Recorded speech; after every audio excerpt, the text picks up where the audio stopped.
Miércoles 22 de marzo de 2023.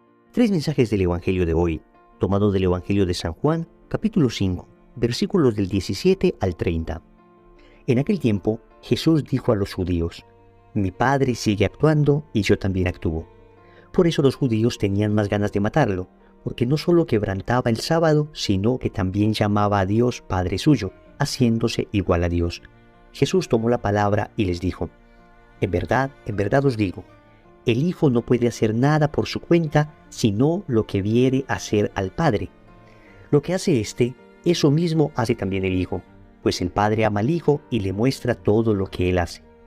Y le mostrará obras mayores que esta, para vuestro asombro. Lo mismo que el Padre resucita a los muertos y les da vida, así también el Hijo da vida a los que quiere. Porque el Padre no juzga a nadie, sino que ha confiado al Hijo todo el juicio, para que todos honren al Hijo como honran al Padre. El que no honra al Hijo, no honra al Padre que lo envió.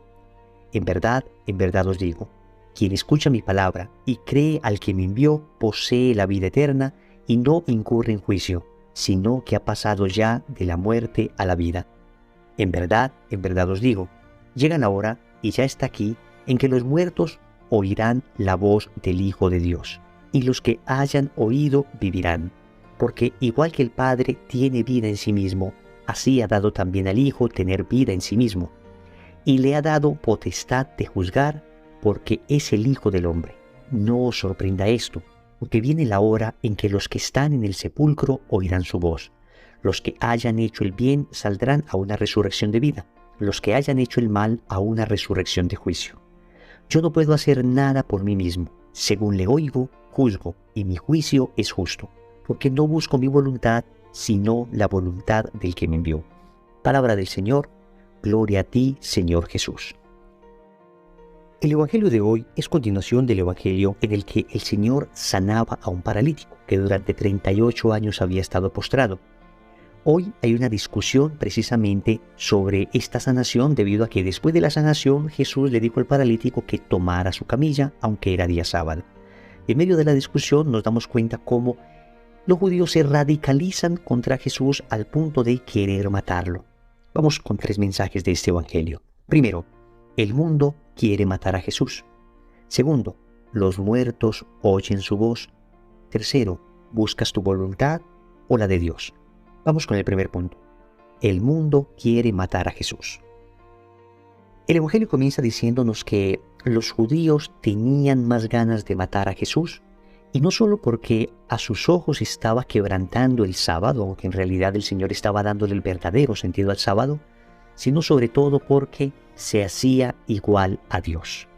Jesús, al decir que es el Hijo de Dios, estaba diciendo: tengo la misma naturaleza de Dios, por consiguiente, soy Dios junto con el Padre. Y de hecho, a lo largo del Evangelio, comienza a mostrar cómo lo que tiene el Padre lo tiene también el Hijo. Él dice que el Padre actúa y por eso Él también actúa. Jesús dice que el Padre resucita a los muertos y les da la vida, y que Él también da vida a los que quiere. Jesús dice que el Padre debe ser honrado y que Él también debe ser honrado. En fin, Jesús es Dios como el Padre. Por eso el Evangelio de San Juan comienza en el capítulo 1, versículo 1, diciéndonos que en el principio Él era el Verbo, la Palabra, y la Palabra estaba con Dios y la Palabra era Dios.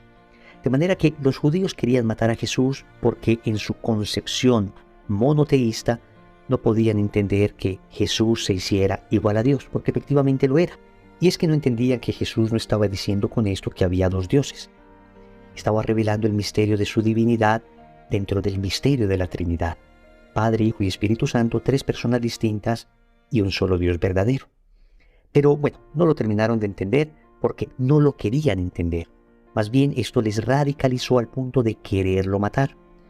Y podemos ver que hoy también el mundo quiere matar a Jesús. Y lo quiere matar porque el mundo también tiene su propio Dios y no puede tolerar que Jesús sea Dios. El mundo hoy diviniza al poder, al placer y al tener. Y cuando Jesús viene a decir que Él es Dios, entonces Jesús va a competir contra los ídolos del mundo. Lo siguiente, el mundo quiere matar a Jesús. Y el mundo odia a Jesús porque al escuchar su palabra se da cuenta que su palabra es verdad y el mundo vive en la mentira. El mundo odia a Jesús y por consiguiente odia a su iglesia.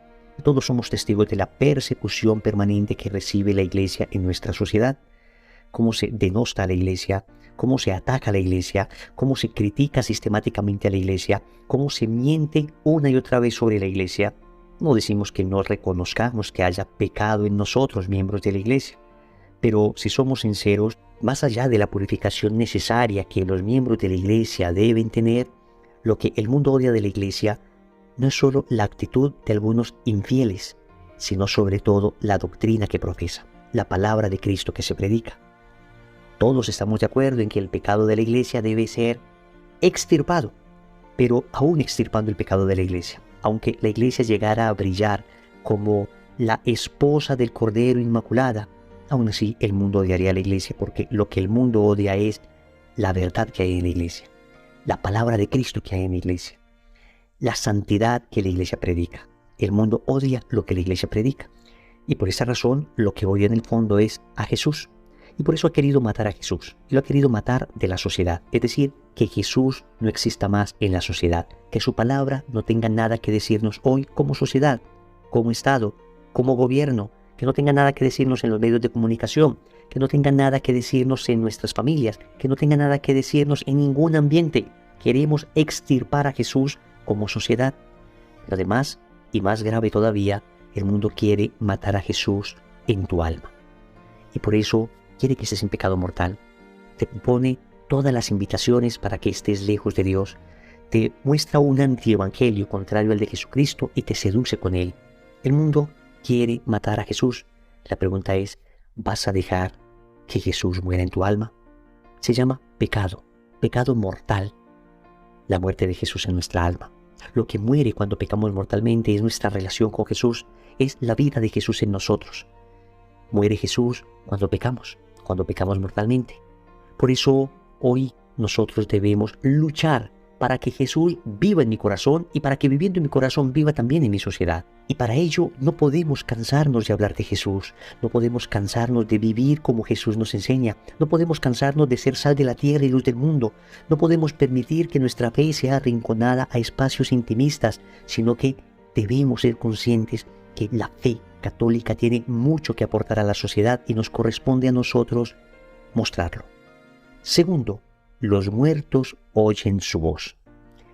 Y Jesús dice en el Evangelio, en verdad os digo, llega la hora y ya está aquí en que los muertos oirán la voz del Hijo de Dios y los que hayan oído vivirán.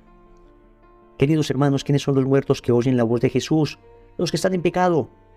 Todo aquel que está en pecado todavía tiene posibilidad de oír la voz de Jesús y de resucitar por la voz de Jesús. Y ese muerto puede ser tú, y ese muerto puedo ser yo si me encuentro en este momento en estado de pecado mortal, si he quebrantado el mandamiento de amor de Dios, pues no estoy condenado en vida. Todavía tengo la oportunidad de escuchar esa potente voz de Jesús y de levantarme y de salir definitivamente de la esclavitud del pecado y de comenzar a vivir en realidad, porque todo pecado significa muerte. Y toda gracia significa vida. Este es el momento, llegó la hora de dar un sí definitivo a Dios, de decirle, estas cadenas, Señor, que me tienen anclado, amarrado, atado al pecado, estas cadenas no he sido capaz de reventarlas por mi propia fuerza. Necesito de tu voz, necesito de la gracia tuya para poder salir de este pecado, porque yo solo no puedo. Si tú me das la gracia, lo podré hacer. Y cuando recibas la gracia, ve corriendo al sacramento de la reconciliación y pídele a través del sacerdote a Dios perdón y recibe la absolución para que al momento de escuchar yo te absuelvo de tus pecados en el nombre del Padre y del Hijo y del Espíritu Santo, sea la voz de Jesús la que escuches y sea un muerto por el pecado el que resucite por la gracia. Y si todavía tienes una situación, un estado que no te permite confesarte, entonces clama una y otra vez a Dios, clama una y otra vez a Jesús, pidiéndole que te conceda la gracia de resolver rápidamente esta situación. Pero mientras tanto no te alejes de Dios, mientras tanto sigue orando, mientras tanto sigue tratando de escuchar la voz del único que te puede levantar. Tercero, ¿buscas tu voluntad o la de Dios? Y Jesús termina el Evangelio diciendo, no busco mi voluntad, sino la de aquel que me envió. Más tarde, esto será vivido radicalmente en el huerto de Getsemaní. En el Evangelio de Lucas, capítulo 22, versículo 42, Jesús le dice al Padre, Si es posible, aparta de mí este cáliz, pero que no se haga mi voluntad, sino la tuya. Si nosotros queremos que Cristo viva en la sociedad, si somos muertos que han resucitado por la voz de Jesús a la vida de la gracia, entonces lo que debemos buscar es la voluntad de Dios. Jesús, en cuanto a hombre, también seguía la voluntad del Padre. Por supuesto que en cuanto a Dios, su voluntad estaba completamente identificada con la del Padre, pero aún en cuanto a hombre, nos enseña a cumplir la voluntad de Dios, incluso allí, cuando cumplir la voluntad de Dios significa un gran esfuerzo, un gran sacrificio. Y en ocasiones es así. Cumplir la voluntad de Dios significará grandes renuncias. Significará dejar cosas que amamos. Significará perder cosas que no quisiéramos perder. Pero entiende que si Dios te pide algo, es porque con seguridad te va a dar algo mucho mejor. Oremos. Amado Señor, ¿en cuántas ocasiones he experimentado los ataques del mundo?